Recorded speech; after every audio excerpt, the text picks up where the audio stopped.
हमारे चैनल में आपका स्वागत है। एक व्यक्ति ने संत से कहा कि मुझे कोई ऐसा उपदेश दे जो मुझे जीवन भर याद रहे। मैं आपके प्रवचन सुनने रोज नहीं आ सकता। मृत्यु अटल सत्य है और एक दिन सभी मृत्यु को प्राप्त होंगे। मरने के बाद कोई भी व्यक्ति अपने साथ कुछ भी नहीं ले जा सकता है, इसलिए गलत काम करने से बचना चाहिए। जो लोग इस बात का ध्यान रखते हैं वे जीवन में कभी दुखी नहीं होते हैं। इस संबंध में एक लोक कथा प्रचलित है।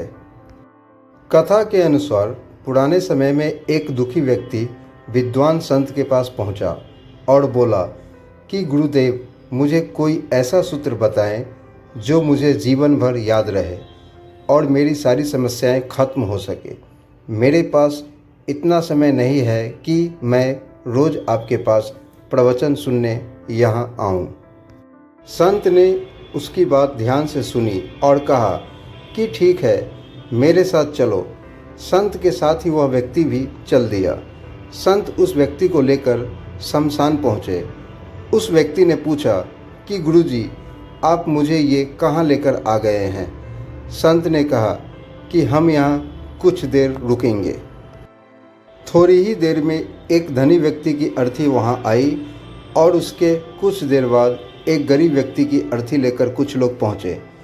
अमीर और गरीब दोनों लोगों के शवों को शमशान में जला दिया गया। इसके बाद संत उस व्यक्ति को लेकर अपने आश्रम लौट आए। संत ने उससे कहा कि तुम कल फिर आना, मैं तुम्हें कल उपदेश दूंगा। अगले दिन सुबह सुबह ही वह व्यक्ति फिर से संत के पास पहुंच गया।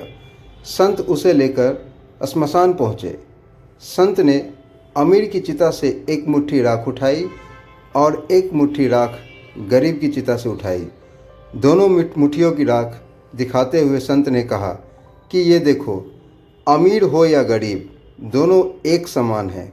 दोनों में बिल्कुल भी अंतर नहीं है। इसीलिए हमें धन कमाने के लिए कभी भी गलत काम नहीं करना चाहिए। निजी स्वार्थ में दूसरों को कष्ट नहीं देना चाहिए, क्योंकि मृत्यु के बाद कोई भी व्यक्ति अपने साथ कुछ भी ले जा नहीं सकता है। संत की बातें सुनकर व्यक्ति को सुखी जीवन का एक ऐसा सूत्र मिल गया था जिसने उसकी सारी समस्याओं को हल कर दिया। उसने संत से कहा कि आपका ये ज्ञान मैं जीवन भर याद रखूँगा और कभी भी गलत काम नहीं करूँगा। यदि ये कहानी आप लोगों को अच्छी लगी हो तो हमारे चैनल को लाइक और सब्सक्राइब ज़रूर करें।